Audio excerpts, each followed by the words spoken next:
Hey guys, so sorry about the late review, bro. If I could just get a penny every time I say that.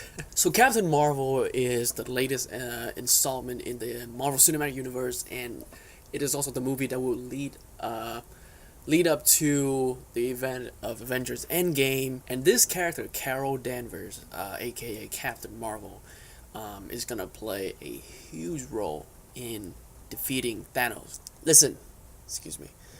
I'm not even gonna pretend that there's no controversy. There's no, I guess, war between the fans and all these crazy shit that's no that led up to this movie. But just for the sake of this review, for the sake of being fair and being honest, I'm gonna ignore all that. I'm gonna ignore, the comment made by Brie Larson. I'm gonna ignore the backlash from those trolls. I'm not gonna get into those stuff for this review.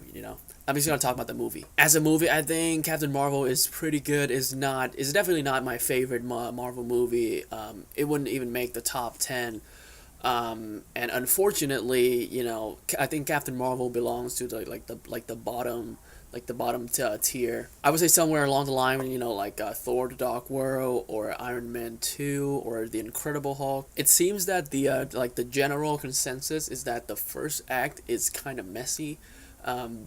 I do agree. I do agree that the first act is kind of messy, but at the same time, I think it works with the character, especially someone who is like doesn't remember her past, and the memories that she got is like all jumbling, like it's a mess, inside her head. And for some reason that messy first act kind of play really well into that characterization. Like, she doesn't know her story, she doesn't know where she came from. There's a sequence where she's Captain Marvel is captured by the scroll, and they're just like unscrambling her head, and to see all these different memories of it at different times. I think the messiness of the first act is, I don't want to sound pretentious, right, but I do believe that the first act is intentionally messy. So, like, the character is the story. Like, you are experiencing stuff from the character's point of view. So you follow this character through her journey of just discovering herself, like discovering who she really is. And I thought that aspect of the movie is really fascinating. The performance from Brie Larson is dividing fans. Some like it, some hate it. I fall somewhere in between. I think she is pretty good, and she did her job quite well, given the materials. I think she's good, but she's not like the perfect Captain Marvel. I didn't walk away from the movie saying, "Oh my god, I just can't see anyone else playing this role." I really enjoy her interaction with the other characters, especially Ragnarok, played by Jude Law.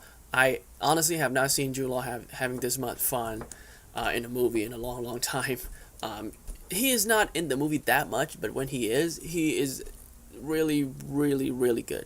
And I mean, Jude Law, like, you cannot go wrong with Jude Law, And also Samuel L. Jackson, the younger version of Nick Fury. Before I even talk about his performance, I just want to give a big shout out to whoever worked on the CGI, and especially the de-aging effects on Samuel Jackson and Phil Coulson. What's his Clark Gregg as Phil Coulson.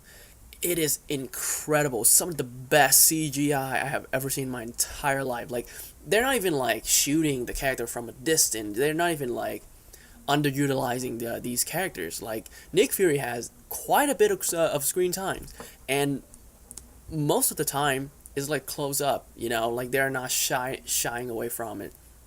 Like, they are showing you, like, look at this beautiful rendering CGI that we did, and it's, my god, it is incredible. Like, it's so seamless that you, like, for a second I have to like remind myself that Samuel Jackson is not like 30. It could have been so easy for him to just play the same Nick Fury that he did in the past movies, but he did not. That was not the case. This young Nick Fury is a very different, very I guess you could say inexperienced Nick Fury, very more like approachable, more sort of friendly, I guess.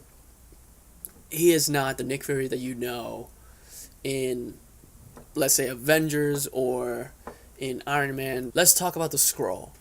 The scroll, when I heard that the scroll was gonna be in the movie, it was a bit of a surprise because we all thought the scroll is a Fox property, but turns out it's not. I thought the shape shifting aspect is a bit underutilized. There's a lot of cool things that they could have done with the shape shifting. The stuff that we got is actually pretty cool, but I could have used a little bit more of shape shifting from the scroll. Ben Mendelsohn is tremendous as Talos, the main scroll in the movie. They did something really clever. They did something really, really clever with the scroll. Like, it's not too far away from the comic book, but it is different enough to make it interesting. Like, I can't go into it because that would be spoiler, but they did something really, really cool with the scroll, and I really, really enjoyed it. It is very profound. The message behind it is super, super valuable, and I think a lot of people could learn a lot from the scroll message. Captain Marvel is a superhero movie, is a comic book movie, and we go to these movies expecting big spectacle, big action sequences.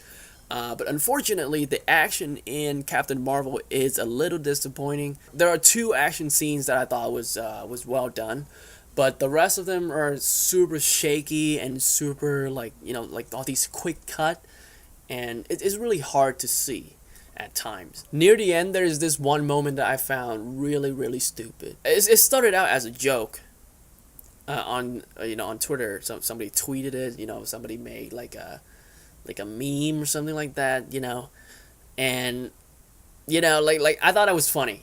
Before seeing the movie, I thought that was funny. Thinking that there's no way the filmmakers they're gonna do that, but they did, and it was really, really stupid. And I hated it. That was one of the few moments in the MCU that I actually hated. Like, I hated that moment. All in all, I think Captain Marvel is a pretty good installment in the MCU. It's not gonna break any new grounds, but at the same time, I think some of the criticism is really unfair, and a lot of them just came from hatred. Like people just getting offended, and they already know how they're gonna feel about the movie even before seeing it. So those people, I don't really pay much attention to those people. If you actually seen the movie, you went in with no expectation, you went in with an open mind, you came out not liking the movie, that's fine. Your opinions are, I respect it. But I'm talking about those trolls that just hate the movie because some of the comments that the actors made. It's super silly, and I do not pay attention to those people. They're super irrelevant to me. The action scene overall kind of disappointed, and there's some characters, some storylines that I thought was a little bit underutilized. I think because Marvel has been putting out so many great movies, now that they put out a pretty good ones, people are they're not used to it. I'm gonna give Captain Marvel a 7 out of 10. Hey guys, if you got a chance to see Captain Marvel, let me know in the comment section how you feel about it. Did you like it? Did you not like it? And if you enjoy my review, hit the like button and subscribe if you want to see more reviews like this. And with that being said, I'll see you soon.